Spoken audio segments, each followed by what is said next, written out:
What's happening, guys? Welcome back to the channel. Today we're doing the video that you guys have asked for a long time now. We're going to update on the FRS. It's been a year. It's been 10,000 miles since we did the turbo. So that's what we're going to do, a little overview of what everything is, how everything's going. Talk about a few more things I've had to do since the turbo. And that's going to be about it. So stay tuned for that. So if you guys remember, last year I did put in the Speedbot Design 500X turbo. And we paired it up with the Mishimoto oil cooler on the front end. I know we talked about I was going to do a few other things to it, like the oil catch cans and all that. But halfway through last year, I decided to buy a Tacoma. So that's why I've been making a few Tacoma videos on the channel. But I did not do the oil catch cans. But 1 year later, 10,000 miles later, no problems at all. Mechanically, it's running perfectly. So for those guys who are worried about longevity of the turbo kit and all that, everything has been running perfectly, and I have no complaints on that at all. So since the last video we did with the startup and all that, the only thing I have done on install-wise is I did put in a new clutch. I put that ACT clutch in I was talking about doing. I'll put all the information up on the screen for that one, and it handles the turbo just fine. Now that is on 91 octane here in Colorado Springs. It's kind of the hardest or the highest octane you can find, but not on E85 and a stock fuel system altogether. So it handles it just fine. But other than that, we haven't done anything to the car. But that's about it. As I said, everything is running great. No complaints at all. Let's talk about the obvious thing right here real quick. Is this nice piece of rebar I have. The car has been sitting out of our sale lot out here for a month now, and I don't know if it's associated with the cold weather or not, but my FT86 hood supports totally failed. I pulled them off. They did not just fall off the car. But I tried to prop the hood up for this video, and they were leaking everywhere. So just a suggestion, don't buy those if you're looking at getting any hood supports. I don't know what happened, but I didn't use them for a month and then tried to prop the hood up, and they were leaking oil everywhere. So, but we're going to make a couple pull videos, maybe a couple donuts as well, just to kind of show you guys that the car's running well. And we'll do a little startup video for you as well. So we'll do that now. So real quick before we get the startup video, I don't like to complain, but I mean, look at this, guys. I don't know what is going on, but it has lost full compression. There is oil everywhere on both sides for these hood supports.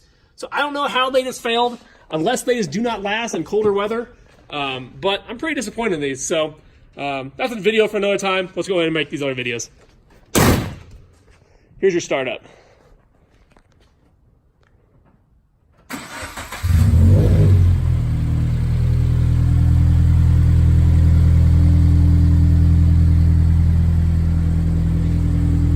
So as you guys can see, everything starts up perfectly.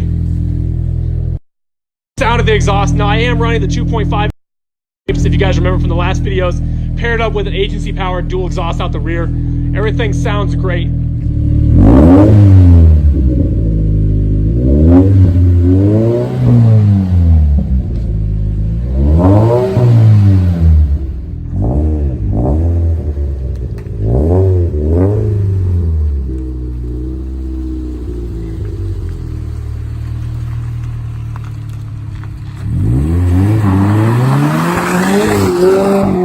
Alright guys, as I said, we'll do a few pulls.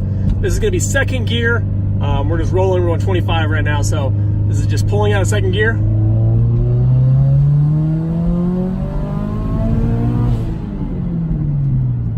So as you can see, second gear will get you up to 60 miles an hour. I would have shifted, holding the camera a little hard. So as you guys can tell, a lot more power than a stock one. And alright guys, so we don't get in trouble, we're in first gear right now. We're gonna make a quick little pull, go see if we can get to third gear.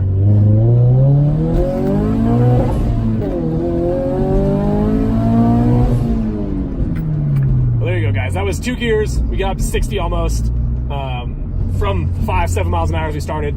So it definitely has a ton of power. Definitely do not regret installing the turbo, and I would suggest that if you guys can afford one, I would definitely suggest installing one as well.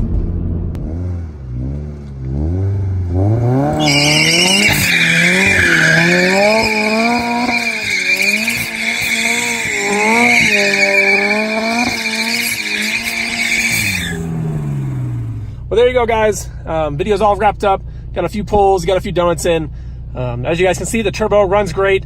10,000 miles on it, running strong. No complaints at all. So if you guys are looking at investing in a turbo, I would definitely suggest it. Super easy install, as you guys can see from the other videos. If I end up keeping this car, I'll probably do some more mods to it, but we'll see what happens. It is still for sale right now, so we'll see if I can sell it. But if you guys have any more video requests or anything you want to comment below, please do, and like and subscribe. Thanks, guys. Have a good one.